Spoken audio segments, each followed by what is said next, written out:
अस्सलाम वालेकुम व्यूअर्स, मैं हूं समीना पाशा। उम्मीद है आप लोग खैरियत से होंगे। व्यूअर्स, कुछ अहम खबरें और अपडेट्स लेकर इस व्लॉग में आपके सामने हाजिर है जनाब।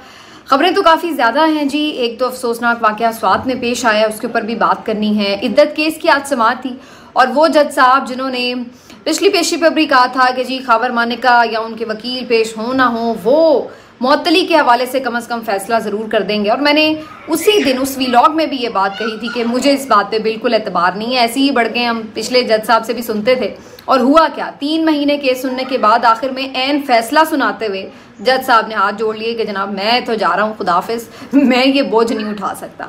तो ये जज साहब भी अब आए हैं, इनको तो पाबंद भी किया है इस्लामाबाद हाई कोर्ट ने कि जी 25 जून तक कम से कम सज़ा की मुअत्तली के हवाले से आपने फैसला ज़रूर कर देना है। और पिछली समाअत पर उन्होंने कहा कि ईद से पहले ही कर दूंगा इसके ऊपर फैसला कि सज़ा मुअत्तल होनी है या नहीं। फिर अगले ही दिन अचानक कहने लगे कि नहीं जी ईद से पहले नहीं होगा, 21 जून को तो लाजमी कर दूंगा, कोई पेश हो या ना हो। अब 21 जून भी आज हो गई लेकिन सज़ा मुअत्तल नहीं हुई, अगली तारीख दे दी गई है।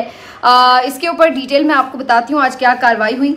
और इसके साथ साथ कुछ जिक्र करना है जनाब हमें इमरान खान साहब की गुफ्तगू का।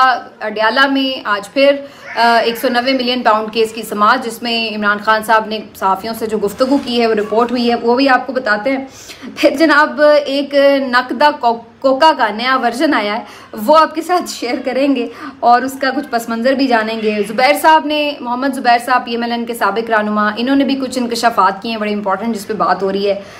उसके ऊपर भी मुझे कुछ कहना है। तो चीज़ें तो जनाब आज काफ़ी सारी हो गई हैं, देखते हैं किन बातों के ऊपर बात हो सकती है और उसके ऊपर फिर डिस्कशन करते हैं। आपसे रिक्वेस्ट है कि चैनल को सब्सक्राइब कर दें अगर अभी तक सब्सक्राइब नहीं किया।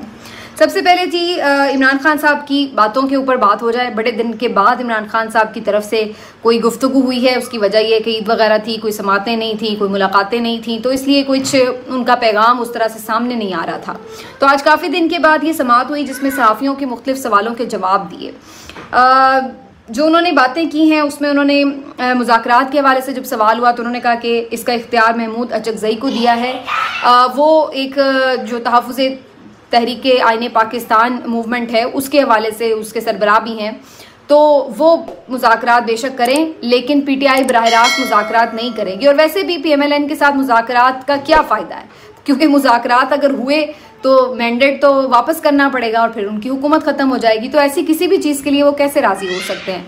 लेकिन बहरहाल महमूद अचकज़ई साहब को हमने बिल्कुल ये कहा है कि वो मुज़ाकरात करें और हम देखते हैं कि उसका क्या नतीजा निकलता है। इसके साथ उन्होंने कहा कि जी ये अली अमीन गंडापुर साहब के हवाले से बात हुई तो उन्होंने कहा कि जी अली अमीन गंडापुर साहब को एजेंसियों के जो लोग हैं वो जेल नहीं आने देते, मुलाकात नहीं करने देते, और यहाँ पर जो लोग एजेंसियों के मौजूद हैं जो जेल के मामलात को कंट्रोल कर रहे हैं उनके हवाले से वो एक दरख्वास्त भी दायर करने जा रहे हैं अदालत में कि जनाब यहाँ पर गैर ज़रूरी और गैर कानूनी तौर पर एजेंसियाँ जो हैं वो ऑपरेटिव नज़र आती हैं, तो इसके खिलाफ वो दरख्वास्त भी दायर करना चाहते हैं।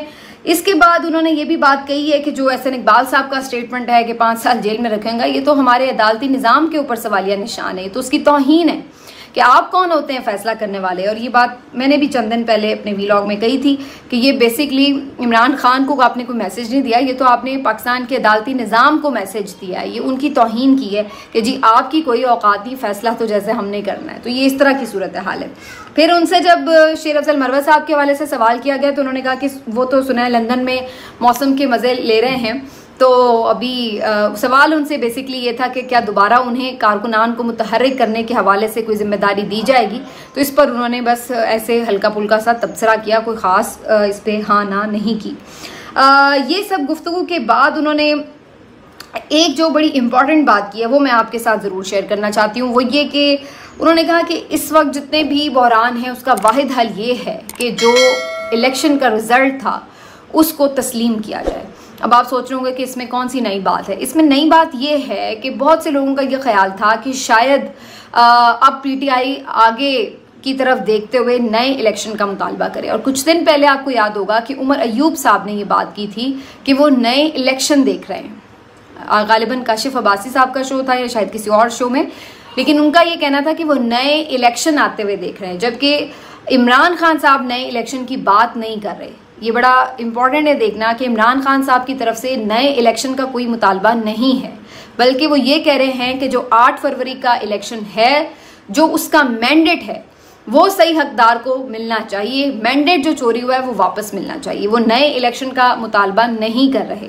तो अगर कोई ये समझ रहा था पीटीआई की सफ़ों में कि शायद अब नए इलेक्शन का डिमांड होगा और नए उसकी तरफ बात जाएगी कि जी नए सिरे से सब कुछ इलेक्शन वगैरह हो, तो मैं भी इस वैसे बात के हक में नहीं थी, क्योंकि जो आपने उसके बाद ज़िमनी इलेक्शन में देखा और उसके बाद भी अभी भी जो सेटअप है, जिस तरह से election commission of Noon league इस वक्त मौजूद है, तो उसके होते हुए किसी और इलेक्शन में जाना, तो इसका मतलब ये है कि ये जो इनको 90-95 सीटें मिली है ये इनको ये भी नहीं लेने देंगे। क्योंकि जब आपको पता चल गया कि फॉर्म 47 पे ही आपने हुकूमतें बनानी है, MNA बनाना है लोगों को, तो फिर तो इलेक्शन की पूरी एक्सरसाइज का फ़ायदा ही कोई नहीं है। तो मैं खुद ये नहीं समझती कि पीटीआई को या किसी भी इस वक्त जो भी जमहूरियत पसंद बंदा है और जो इलेक्शन कमीशन ऑफ पाकिस्तान का एक सही तौर पर तज्जिया करते हुए ये देख सकता है कि वो एक इंतहाई जानिबदार, इंतहाई मुतनाज़े और इंतहाई गलत किस्म का इलेक्शन है करवाता है, तो उसके बाद फिर कोई वजह नहीं रह जाती कि आप इस इलेक्शन कमीशन के नतीजे नीचे एक और इलेक्शन की डिमांड करें। वो इससे भी गया गुजरा होगा। बल्कि पिछली दफ़ा तो इनको शायद ये शक था कि बल्ला छीन लिया है तो इसलिए इतना प्रॉब्लम नहीं होगा, आराम से जितवा दिया जाएगा नून लीग को। लेकिन ये तो जब एन आधे रिजल्ट आए तो पता चला कि ओहो ये तो काम फिर भी ख़राब हो गया। तो फिर इन्होंने अफरा तफरी में कुछ चीज़ें की, कुछ जगहों पे सीटें मैनेज हो गई, कुछ जगहों पे नहीं भी हो सकी, तो 90-95 में वो फिर लेके बैठ गए पीटीआई वाले। तो अगली दफ़ा तो ये फिर ऐसे फुल प्रूफ इंतजाम करेंगे धांधली के कि कोशिश इनकी होगी कि 5-7 सीटें भी पीटीआई को ना मिल सकें। तो इसलिए ये जो इलेक्शन है, नए इलेक्शन की बात करना, ये अपने पाँव पर कुल्हाड़ी मारने के मुतरादिफ होगा।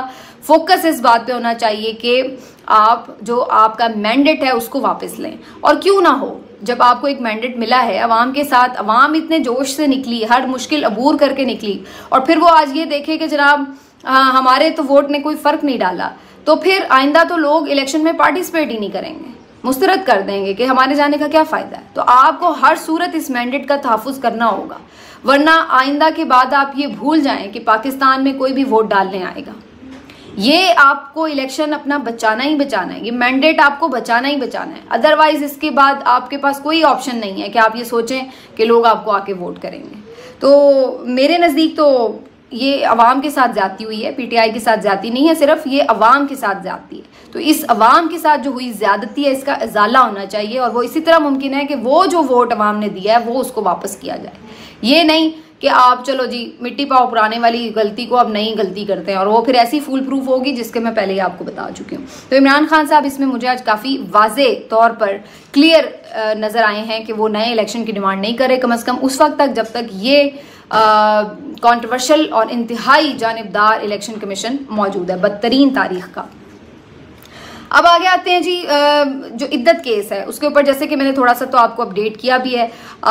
जो कुछ जज साहब ने कहा उसके बरक्स आज क्या हुआ, आज तो उन्हें हर सूरत फैसला मुअत्तली के हवाले से करना था कि सज़ा मुअत्तल होनी है या नहीं, लेकिन आज के रोज़ भी जो खावर मानिका साहब के वकील थे उन्होंने आके कह दिया कि जी मैंने तो वकालतनामा ही जमा नहीं करवाया। ये वो 2-3 दफ़ा पहले की तरह समातों में वक्फे होते रहे और कोई सूरत हाल नहीं बन रही थी, बड़ी मुश्किल से कहीं फिर दलाइल का आगाज़ हुआ। सलमान अकरम राजा साहब ने अपने दलाइल दिए और बेहतरीन उनके दलाइल एज एक्सपेक्टेड। उनकी अब क्या तारीफ़ करें जनाब, वो एक काबिल वकील हैं, सबको मालूम है। और उन्होंने ये कह दिया है कि इस केस में कुछ नहीं है, और सब जानते हैं कि इस केस में कुछ नहीं है। आप कैसे ये साबित करेंगे कि जनाब बुशरा बीबी साहिबा की इद्दत मुकम्मल नहीं हुई थी, क्योंकि इद्दत का कोई महीने वगैरह का ताल्लुक तो है नहीं है। ये तो जो ख़वातीन के पीरियड्स हैं, माहवारी है, उसके हवाले से एक रेशो, वो एक टाइम पीरियड है कि जी 3 उसमें से वो गुजरने चाहिए। तो आप इसको कैसे साबित कर सकते हैं, ये तो कोई दूसरा साबित ही नहीं कर सकता। तो इसीलिए ख़वातीन की जो राय है उसको एहतराम दिया गया इस मामले के ऊपर। लेकिन अब हम क्या कह सकते हैं, जिस तरह का घटिया ये केस बनाया गया। तो अब हुआ यह है फाइनली कि इस केस की समाअत 25 जून तक जो है वो मुलतवी कर दी गई है। और अब एक दफ़ा फिर से जज साहब ने ये कह दिया है कि जनाब उस दिन तो मैं फ़ैसला लाजमी सुना दूंगा कि सज़ा मुअत्तल होनी है या नहीं। और याद रहे कि 25 जून को ही एक मरकज़ी अपील, जो इसकी मेरिट पर जो अपील है, वो भी उस दिन तारीख रखी गई है। अब मुझे बज़ाहिर ये नज़र आ रहा है कि उस दिन भी शायद सज़ा मुअत्तल ना हो सकता है कि खावर मानिका साहब के वकील इस ऑर्डर को चैलेंज करने पहुंच जाएं चीफ जस्टिस आमिर फारूक साहब के पास कि जो हाई कोर्ट के जज मियाँ गुल हसन औरंगज़ेब साहब ने ये टाइम बाउंड किया है कि जी 10 दिन में सज़ा मुअत्तली पर फैसला हो, इसको ऑर्डर को किसी तरह भी चैलेंज करके कोशिश की जाएगी कि मज़ीद वक्त ले लिया जाए, तो ऐसा कोई भी हरबा आजमाया जा सकता है। लेकिन बहरहाल फिलहाल तो इसके ऊपर कोई सज़ा मौतली का फैसला नहीं आया। हर तरफ से लान तान हो रही है कि कम से कम इस घटिया केस को ही ख़त्म कर दें, लेकिन कोई असर नहीं हो रहा। अब आ जाते हैं जी इस बात के ऊपर कि ज़ुबैर साहब ने क्या इंकशाफात किए हैं। मोहम्मद ज़ुबैर साहब PMLN के वो भेदी हैं जो कि आजकल लंका ढा रहे हैं बार बार, और मुख्तलिफ प्रोग्राम्स में आते हैं तो नए नए इंकशाफात करते हैं। बेसिकली वो इंकशाफात तो नहीं है, सारी दुनिया को पता है कि क्या हुआ, कैसे हुआ, किस तरह हुआ और कौन कौन से उसमें किरदार मुलव्विस थे। अब सिर्फ ये है कि जब आप घर के अपने भेदी के मुंह से वो सब बातें सुनते हैं तो आपकी मज़ीद वेरिफिकेशन हो जाती है, आपके पास सबूत आ जाते हैं, आपको पता चल जाता है कि ये जो बातें सबको पता थी वो सही बातें थी, इनमें कोई मुबालगा आराई नहीं थी, क्या सच था क्या झूठ था आपको साफ तौर पर नज़र आ जाता है, क्योंकि अपने मुंह से वो इकरार कर रहा है ना बंदा जो सारा मिडल मैन था इस सारी निगोसिएशंस में। तो ज़ुबैर साहब ने बताया है कि किस तरीके से इमरान खान साहब की हुकूमत को गिराने के लिए बाजवा साहब मुतहरिक थे। इवन उन्होंने मियाँ नवाज शरीफ से लंदन में जाके मुलाकातें तक की हैं। यही वो बात है जो इमरान खान साहब कई अरसे से कह रहे हैं कि जी लंदन प्लान बना और उसमें सब कुछ तय हुआ। तो उसमें आप अब ज़ुबैर साहब उस बात का अपने मुंह से एतराफ़ कर रहे हैं कि बिल्कुल बाजवा साहब की वहाँ जाके लंदन में नवाज शरीफ साहब से मुलाकातें भी हुई। ये भी उन्होंने बताया कि उस वक्त भी हुकूमत गिराने के लिए तैयार थे 2019 में भी, फिर कोरोना आ गया। शहबाज शरीफ साहब को उस वक्त बुलाया भी इसीलिए गया था, लेकिन फिर कोरोना की वजह से फ़िलहाल हुकूमत चेंज नहीं की गई कि चलो जी इस वक्त तो मुश्किल सिचुएशन है तो वो सारा भी मलबा इमरान खान पे ही जाने दो। और उसके बाद फिर किस अंदाज से एक्सटेंशन की ऑफ़र्स और उसके बदले में सारी जो फेवर्स ली गई नून की तरफ से वो सब, तो अब वो हर चीज़ जो है वो अपने मुंह से बता रहे हैं। और इंटरेस्टिंगली उन्होंने ये भी इसमें बताया है कि मरियम नवाज साहिबा ने ये भी उन्हें हिदायत कर रखी थी कि हमारी जो मुलाकातें बाजवा साहब से हो रही हैं उससे मुताल्लिक़ किसी को कानो कान खबर नहीं होनी चाहिए।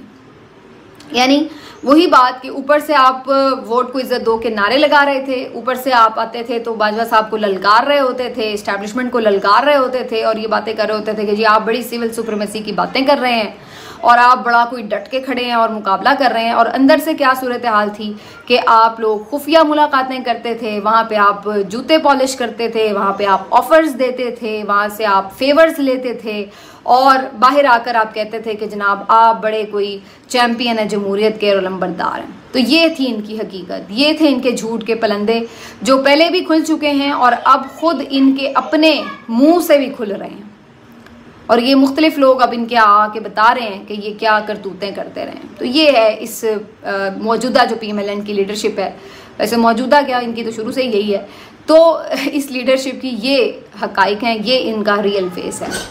तो बहरहाल अब इसके ऊपर इंटरेस्टिंग है कि जी बाजवा साहब की तरफ से ये बातें आई हैं या ज़ुबैर साहब ने अगर ये बातों का इंकशाफ किया है तो अगर ये झूठे हैं तो करें ना कोई तरदीद आके। तरदीद तो कोई नहीं आती, वो जो मर्जी बोलते चले जा रहे हैं, कोई आके ये नहीं कहता कि वो झूठ बोल रहे हैं। तो ये तो आके करें ना मरियम साहिबा, अगर आप में इतने ही दलेरी है, हिम्मत है तो आके एक दफ़ा कहें तो सही कि ज़ुबैर साहब झूठ बोल रहे हैं, ऐसी कोई बात नहीं थी। आप में तो इतनी भी गट्स नहीं है कि वो आप आके सच और झूठ का फैसला ही कर सकें, कोई उसके बारे में अपनी राय ही दे सकें। तो ये सूरत हाल है। करें आप इनके ऊपर केस हद तक इज्जत के, अगर आपको लगता है कि वो आपकी साख को नुकसान पहुंचा रहे हैं। तो ये है जी। इसके साथ इसका एक पहलू और भी है कि मैंने आपको कुछ दिन पहले भी ये बात कही थी कि शेख रशीद साहब का आके टेलीविजन पर इतने सारे लोगों को बार बार इंटरव्यू देना, एक बात दोहराना, और आज ज़ुबैर साहब के ये इंकशाफात और ये सब चीज़ें जो हो रही हैं इसको आप इतना लाइटली मत लें। इसका मतलब ये है कि सिस्टम के अंदर इस बात के इशारे मौजूद हैं कि ये जो मौजूदा सेटअप है ये नाकाम सेटअप है, ये जाली सेटअप है और ये झूठ सेटअप है और इसके साथ पाकिस्तान की तरक्की मुमकिन नहीं है, बल्कि इसके साथ खुदा न खास्ता पाकिस्तान की सालमियत और बका को भी चैलेंज दरपेश है। इसी वजह से इस सिस्टम के अंदर भी एक रेजिस्टेंस मौजूद है इस मौजूदा सारे सेटअप के लिए भी, और इस बात के हक में कि आइन और कानून की बहरहाल हुक्मरानी होनी चाहिए, जो अवाम की राय है उसको बहरहाल एहतराम मिलना चाहिए।